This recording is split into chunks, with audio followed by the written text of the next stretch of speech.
It's actually this is the first one we've done this year. Actually, Well, yeah, the first one we've done as the three of us doing fanfics and chill. Yeah, you did Iridescence on your I own, did a didn't strictly solo one. Yeah. I can't make that work as a thing. Never mind. I thought I could. I was wrong. Yeah, I wanted to try doing serious horror for a while, and I think it worked all right. Yeah, I think it worked. I did listen to the whole thing and I quite enjoyed it. Thank you very much. Yeah, source material was, of course, brilliant. Oh yeah, the source material carried it. To be fair, Yeah, but yeah. It was also fun. This one isn't horror. This one's kind of horror. Well, in a sense that it's about vampires. Yeah, there's horror tropes, I suppose. You know. So, for anyone finding us for the first time, hi, welcome to Fanfics and Chill. I'm James. Joining me is Grace. Hello. And Nick. Hello. And this is the spin-off show to the Shipping Forecast, where we do dramatic readings. Melodramatic readings. Melodramatic readings, that's the one. It's not just a dramatic reading, it's a very dramatic reading. Because... No, go ahead. It is just an excuse for us to do funny voices, really. None of us got to do drama in high school, but we wanted to. Actually, yes, we did. Well, me and you did, Jim. Not at GCSE. Oh, yeah, Yeah. Fair play, not at GCSE, but we did a little bit of drama. Yeah, it was a stipulation that you know we had to do drama until year 9, I think it was. Yeah, that was my last drama, and I miss it. But I had the option to do drama or media production, and I chose to do media production. And it was there we did a little bit of voice work, which is what got me the minor editing skills to do this. So, full circle. It's all connected. It's all connected. So here we are. And today, we're reading I Love You, Colin Robinson by, and this needs a voice, Dark Shrimp Emotions. In brackets, Jujubeist. Yeah, that doesn't quite fit the Dark Shrimp Emotions. Because that feels like it's kind of, it needs that Shakespearean, whoa. You know, is it just me? You mean the same sort of way you'd say Macbeth? Macbeth. Yes. Yeah. Yes. Just like that. Yeah. Also, you have doomed us all. Grace, yeah. Yeah, exactly. This could be seen as acting, and as superstitious actors know, you're not supposed to say the name of the Scottish play, so... I kind of want that to be a review of us. Like, this could be seen as acting, but for legal purposes, this is not acting. The Guardian, 3 stars. Yeah, there's somebody out there just wanting to draw that line in the sand. This could be acting, but it isn't. How very dare they? This is just an imitation. This is not just acting. This is Poundland acting. This is not just acting. This is the acting you find at B&M at the bottom shelf. You only went in for a new lampshade, but you spent £50 on other things, and one of them was this show. One of them was acting. I keep doing that. I keep going to B&M and spending more than I expect. Yeah, this is it. It was one of the happiest shopping trips of my life when the middle of Lidl had a few Airfix kits in it. Oh, I bet. So, as a complete aside, that will only really appeal to you two, and also dedicated listeners who heard me at the start of the year, I've just noticed my phone case is broken.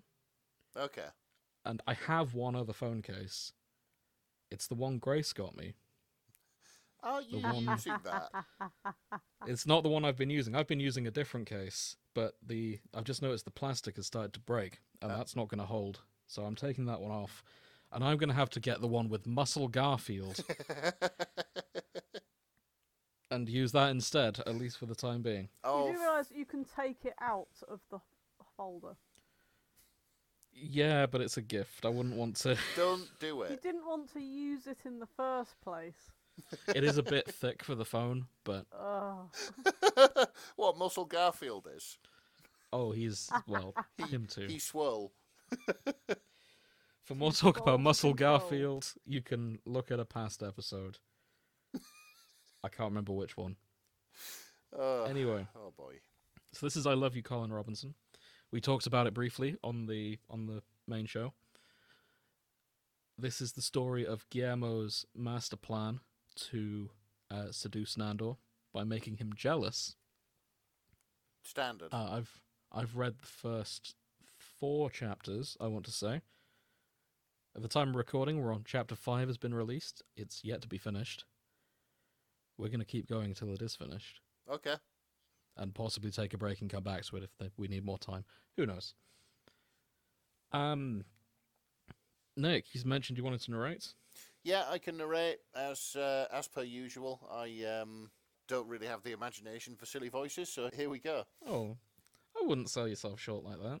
You know, I just prefer being told what to do, and you, dear listener, can read whatever you like into that. I've heard You heard it here first, folks. Okay. Do you want to take us in then? And we'll figure out voices as we go. Yeah, no problem. This is I Love You, Colin Robinson. Chapter 1, Prologue. Machiavelli would be so proud.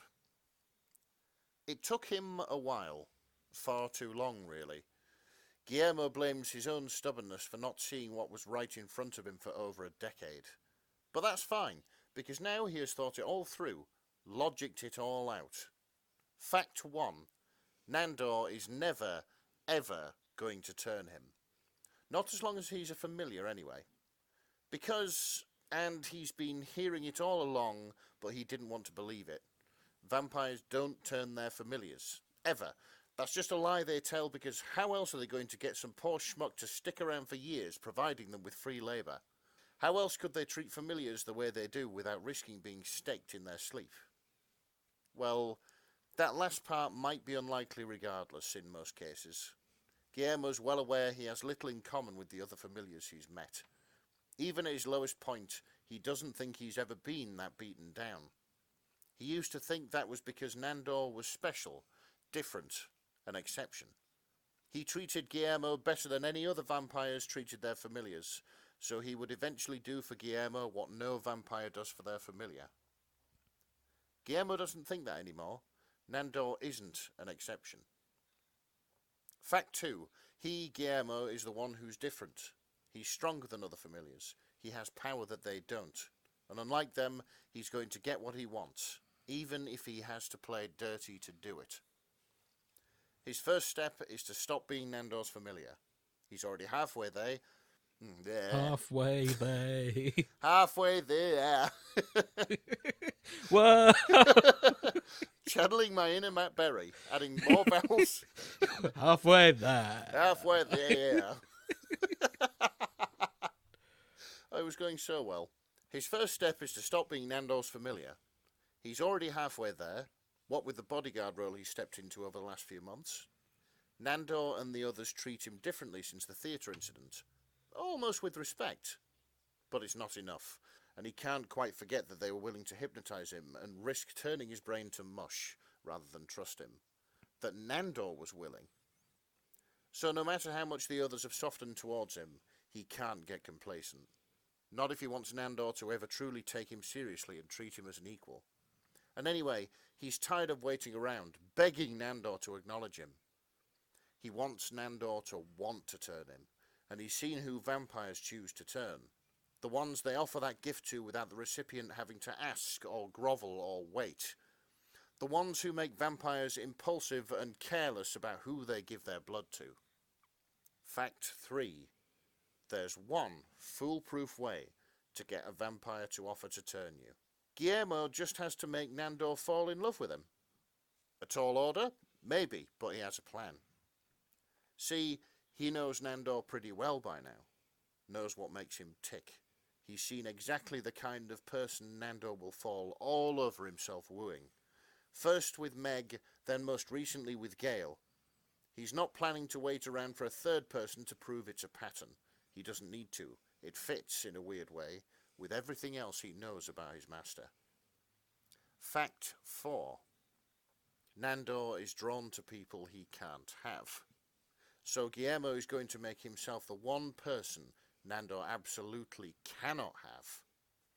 In Guillermo's defense, he really did give Nandor every possible chance to keep his promise before he even considered resorting to measures this dire. He waited 10 years without complaint, thinking that his reward for a decade of loyal service would be being made a vampire.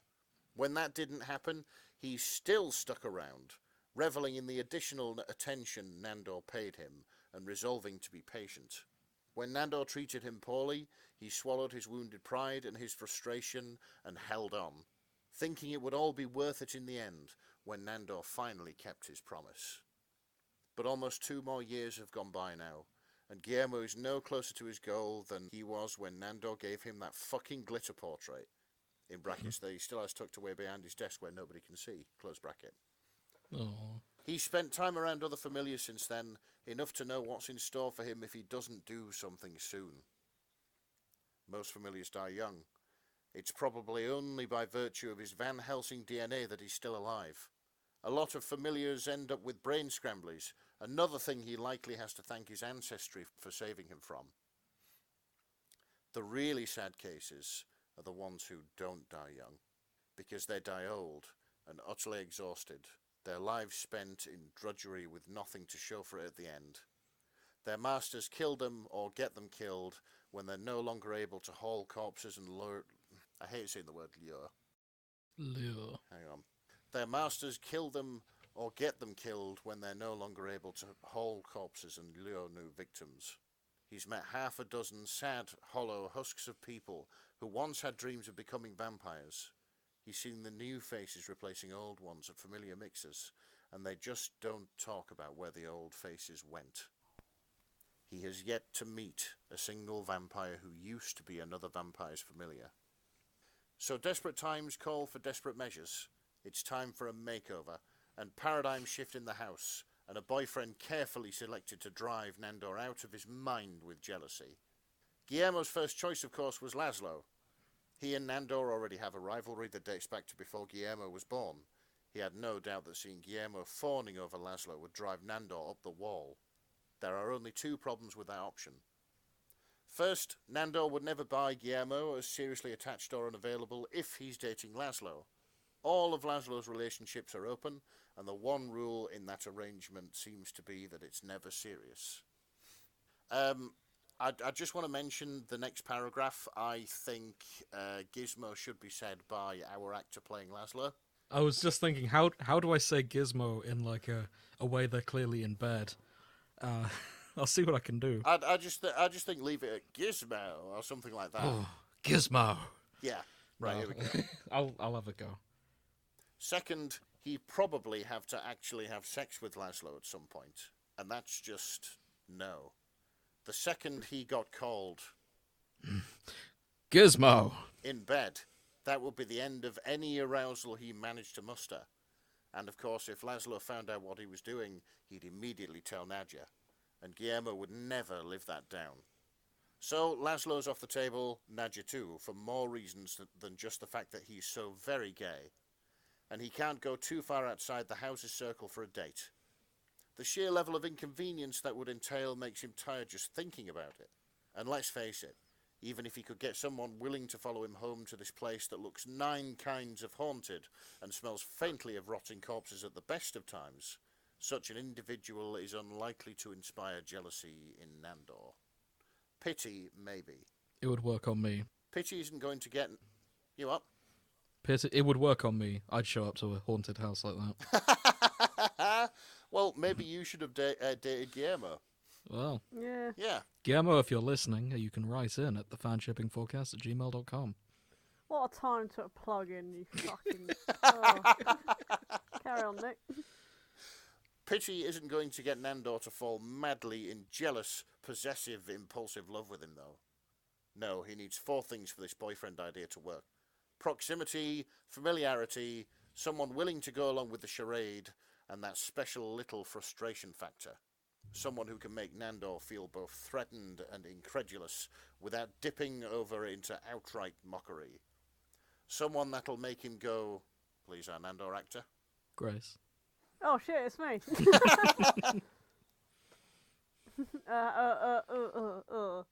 Yeah.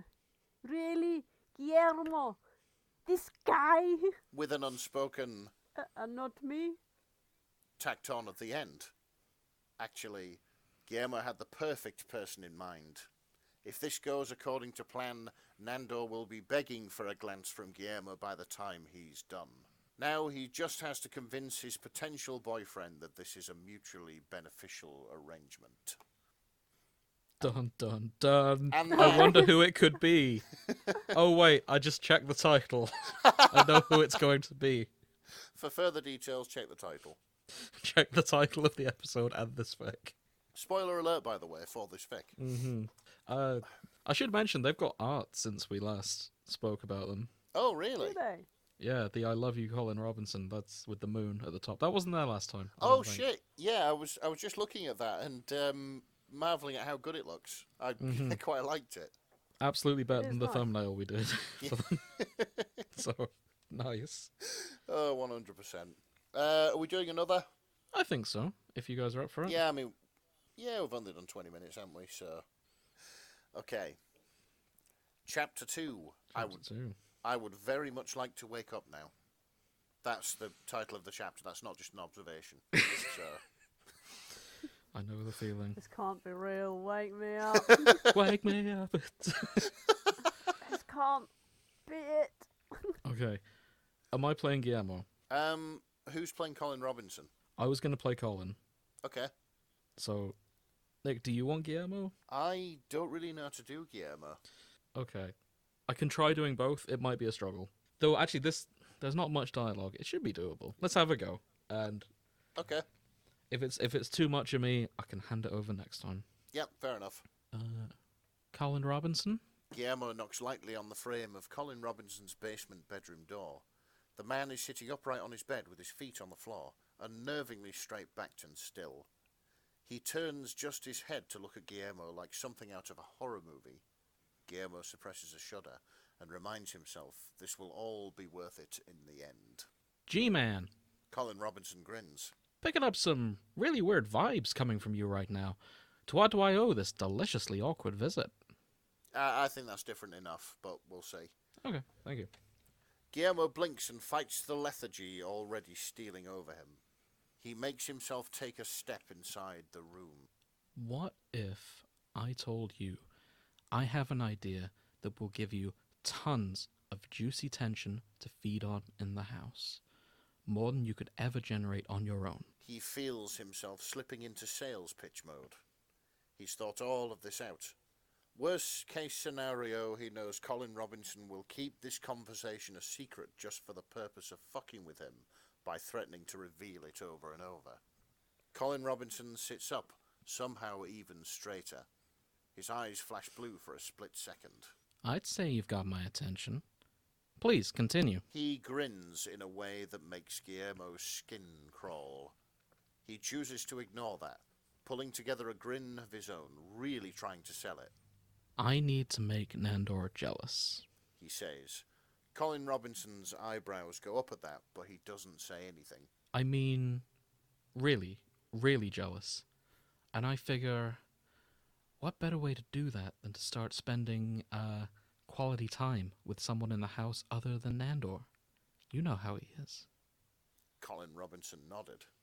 Oh, I do know. He chuckled lightly.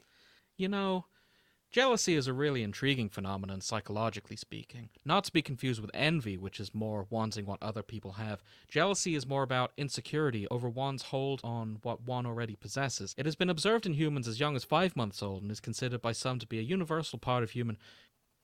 Come on, Colin Robinson. Guillermo groans, fighting to keep his eyes open. Colin Robinson chuckles again and sits back, his rigid posture relaxing a little. Sorry. He says. I just couldn't resist. Go on, G-Dog. Tell me the rest of your idea. Guillermo shakes himself awake as best he can. He's going to need a power nap after this. You and I pretend to be dating. Colin Robinson's eyebrows reach for his non-existent hairline again, but he doesn't interrupt with another long-winded info dump. Laszlo and Nadja will freak out, but that's just bonus energy drain all for you. Nandor will be jealous of all the time we spend together, but he won't want to admit it right away. He'll stew in the jealousy for a few weeks at least. Think of all that tasty, tasty frustration. He's getting into it now, excited by the path he sees laid out so clearly in his head. Okay, sure. Colin Robinson says. But what exactly do you get out of this, Gizmo? Guillermo grits his teeth. He hates that nickname. I get Nandor, He says simply, deciding honesty is the best policy here if Colin Robinson is going to be his partner in crime. His attention, I mean. I get him to realize that maybe I'm not just going to wait around forever for him to keep his promises. He sighs, some of the frustration leaking into his voice. I've been too damn available for too long. Nandor doesn't really see me anymore, if he ever did. He says I'm not just a familiar anymore, but he still just expects me to be next to him forever, waiting on him hand and foot while he ignores me. But he has no trouble paying attention to people who won't give him any time of day, so... He shrugs, trailing off and looking at his hands like they're the most fascinating things in the world. I just want him to see me. He says at last, softly. That's more honest than he was really intending to be. When he looks back up, Colin Robinson is considering him, an unfamiliar look in his eyes. When he finally speaks, Guillermo swears he hears a wistful note in his voice. Gotcha. Okay, you've convinced me. I'll do it. Guillermo blinks. Somehow he didn't really think any of that would work. Really? He sputters. Colin Robinson slaps his hands on his knees and levers himself upward until he's standing. He shrugs. Oh, yeah. I want to see how fucked up this can get. He sticks his hand out for Guillermo to shake. Guillermo laughs nervously, but he takes the hand. All right, now remember the rules. Guillermo says for probably the 5th time. He and Colin Robinson are sitting in the kitchen, the one room of the house the other The vampire. He and Colin... Vampire. I'm here to throw up. Oh. Oh, for God's sake, the Sorry. fucking Sunday afternoon fucking shit is setting in. Right, let's try again. He and Colin Robinson are sitting in the kitchen, the one room of the house the other vampires never venture into. Guillermo isn't even sure they know it exists, with the last rays of sunlight dying outside the small window over the sink. Colin Robinson, of course, has to count the rules out loud, putting up a finger for each one. None of the fingers go up in the order you expect when someone is counting. It's infuriating. I love that little detail. Yeah, that's fantastic. It's like random fingers up. 1. No actual sex, but we have to make them think we're getting freaky at least once a day. Guillermo grimaces at that one. The rule is his, but the once-a-day stipulation was all Colin Robinson. Something about maximising the energy drain potential. 2. He came from Brooklyn, though. 2. 2. Forget about it. Walk on the sat. Oh no. Featuring Danny DeVito as Colin Robinson. 2, I'm walking here. Hey. 2. I can't say 2. It's got to be in a Brooklyn accent. Oh no. Just say 2. 2. They have to see us kissing and canoodling. 3. No draining you except in pre-arranged scenario. He's from Brooklyn now. I don't make the rules. 4. Just go with the flow, but use the safe signal. I can't stop. Go with the flow, but use the safe signals. If one of us needs to tap out, we retreat and regroup immediately. 5. It can't be real. Guillermo finishes the 5th rule. If either of us starts to think, or even hope that it's real, we employ the easy out clause. This one is especially important. As unlikely a possibility as it is on either end, Guillermo's seen enough rom-coms, open brackets, and read enough fanfiction, close brackets, to know how fake dating scenarios usually pan out. The last thing he needs is to find himself infatuated with an energy vampire, or having an energy vampire infatuated with him. And well, he's aware that the plan is a tad extreme, but he isn't a monster. He doesn't want anyone to actually get hurt here. So... Colin Robinson ventures after a moment of awkward silence. I know about me, But how are you gonna pull this off?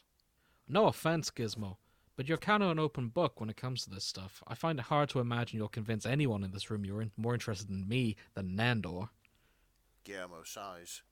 He feels a headache coming on, and he doesn't know if Colin is draining him or if it's just tension in his neck. First of all, it's Guillermo. Learn to say it correctly. That's what a good boyfriend would do. Why has it gotten so dark? Because he's pissed about being called Gizmo, is why. Fair enough. First of all, it's Guillermo. Learn to say it correctly. That's what a good boyfriend would do. And secondly, I've already thought of that. I have a plan. Sure, Guillermo. No, you need to butcher the name. Oh, I do, don't I? Yeah. Sure, Guillermo.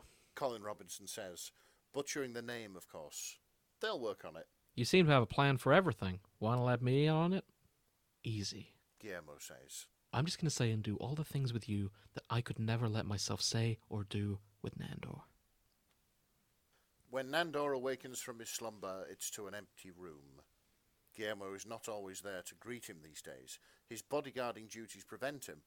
But that doesn't stop the little flash of disappointment he feels, his mood immediately souring. He floats out of his coffin all on his own, landing with a soft huff of annoyance as he notices the candles aren't even lit for him. He doesn't need them to see, of course. It's just the principle of the thing. If Guillermo is too busy to greet him, he could at least light a candle or two. Yeesh. Nandor decides that this calls for a house meeting. He will simply declare that there is a new rule. Guillermo must be there to greet him or come in early to light some candles for him each evening. No excuses about patrolling the perimeter going forward. He can patrol the perimeter before or after he has greeted Nandor for the evening. Thus decided, he marches down the hall towards the library. Once Nadja and Laszlo are awake, he will call... Nandor pauses just outside the library door, his thoughts screeching to a halt. There are voices coming from inside, soft words being exchanged between two people already within. He knows those voices. Colin Robinson and... Guillermo? Is that why you weren't look. I only have so few lines and I'm fine. Oh, you're fine. Is that why you weren't there when I woke up? Is Colin Robinson draining you? Nandor threw open the door as he was speaking, but now he stands dumbfounded, staring at the scene in front of him. He tries to make sense of it. Can't. Tries again. Nope. The fuck was that? That was me chuckling, I think. No, it was something just moved in this room, but don't worry. I did hear something move. There was like a can. Yeah, sound. I don't know what that was. Never mind. Must We'll be the wind. just elect not to think about it. I Colin, swear, if there's cursed voices on your audio, like ghosts going, "Get out, move house." but yeah, this is it. It is gonna play havoc with your fucking editing and stuff. So. Also, you're living with a ghost. Well, That's yeah. like the second. Also, yeah, we are living with a ghost. I think I've explained the tale of the previous owner of the house on this on this podcast before. We'll do it in the intro to the next one. Sorry, Yeah. derail. No, that's okay. Yep. Dear listener, if you would like details on that, then tune in next week, I guess. But anyway. Yep. Colin Robinson is sitting in his usual wingback chair, yesterday's paper open in his hands. That is not so unusual on its own. That is his routine. What is unusual, however, is the sight of Nandor's familiar perched in Colin's lap and looking entirely too comfortable there, whispering in his ear, fingers drawing patterns idly on his bald head.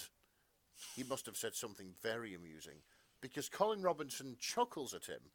At Nandor's noisy entrance, however, both of them turn to face him. Colin Robinson looks only mildly surprised. Guillermo, however, goes red in the cheeks and buries his face in Colin Robinson's neck. Yeah.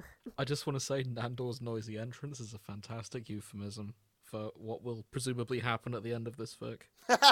I see. Hey, Nandor. How's it hanging? Colin Robinson is entirely too chipper, too nonchalant, as he sits there with Nandor's familiar, Nandor's, curled up in his lap like... Nandor does not have the words. What is the meaning of this? he demands, his voice definitely a fierce growl and devoid of any trace of whining. Guillermo... Yeah, right. What is the meaning of this? Perfect. Mm-hmm. He demands, his voice definitely a fierce growl and devoid of any trace of whining. Guillermo extracts his face from Colin Robinson's neck to peek at him, looking sheepish. I'm sorry, Master. He says, though he does not sound sorry. If he were sorry, he would be hopping out of Colin Robinson's lap and rushing to his master's side, but no. If anything, he is leaning in closer to the energy vampire, his arms draped around Colin Robinson's shoulders, hands clutching at the dull beige fabric of his sweater. Nandor thinks he must be having some kind of very strange nightmare. We were going to tell everyone. Guillermo is saying, throwing a bashful look at Colin Robinson that makes Nandor want to crawl out of his own skin. It's just really new. It just sort of happened. What just sort of happened? Nandor pleads, no, demands to know. Colin Robinson folds his paper and sets it aside. Then, much to Nandor's chagrin, he wraps an arm around Guillermo's waist. Comforting, supportive. All wrong, all wrong, all wrong! Well, you know, Guillermo and I are the only two awake in the house all day. Sometimes we end up talking, and well, we realized we had more in common than we thought, you know, and one thing led to another. Guillermo. Nandor interrupts, really, really not ready to hear what one thing and another led to. Is this true? Or do you have the brain scramblies? Have you been hypnotized? I can fix. Guillermo sighs, looking disappointed. I told you he'd be like this. He says softly to Colin Robinson. They share a look that is far too knowing for Nandor's liking. Like what? Stop doing that! Nandor needs to wake up from this very odd nightmare now. Okay, this is going to take editing magic, so bear with me. Stop doing what? They say, totally in unison. To be fair, it would have been funnier if you'd have pre-read this and, like, pre-recorded and spliced together both voices. You just had me with the tape recorder up to the microphone ready to be like, see, this is me as Colin. Yeah, I was ready to do this live. No, that's really hard. I'm just gonna use some editing magic to make it sound like I can say both at once. Oh yeah, no, but my point is, like, you would have really shit me and That would have Grace been up. good. Yeah. We hadn't even agreed who's playing who. That would have been Death Note level pre-preparation, which I am not ready for. This is true. This is true. Nandor takes a step backward out of the library, turns on his heel, and does not flee. He walks away swiftly, that's all, with purpose and dignity. Of course he does. And yeah, that's the end of chapter 2. I think we call it there. That feels a good episode length. Yeah, that's it. I think let's see how many We have chapters 5 we have. as it stands. 5 chapters. Okay. So yeah, if you want to see the conclusion of the story, then yeah, tune in next week. Join us next time. It won't be the conclusion because it's not finished yet. But Okay, it will be a step towards. join us for the second part next time, which opens Yes. with Nadja and Laszlo, which will be probably better acted. We shall see. Hopefully. Ha. Unless I break my voice next time, and so does Grace. Anyway, thank you, Dark Shrimp Emotions, for letting us do this. I look forward to seeing the finished story. Yeah, I forgot about this fic. I forgot how fun it was, Yeah, and I kind of want them to get. I kind of want Colin and Gizmo to get together at the end. At this point, I know that's not what we're setting out for, but I quite like their dynamic. I guess we'll see what Yeah. happens. I can't believe they convinced me that that's a good ship, but I'm here for it. But anyway, thank you for listening. If you made it this far, join us again next time. What else do I normally say? It's been so long. If you're an author and you want us to read something you've done, send it in. No promises, but if it's funny and we like the look of it and we think it's something we can do, then send it in, we'll do it. Yeah, just be prepared for the for the silly voices. Oh yeah, if it's like 500,000 words long and they 20 characters, we probably won't do it. But but you never know. If it catches our attention and it's funny, yeah. Anyway, that's it from us. Join us on our main channel. We're going to be talking about Fallout at this point. That may already be up. And Nick's going to tell us about his ghost. Yes. Yes, I will. Okay. Good night. Good night. Good night.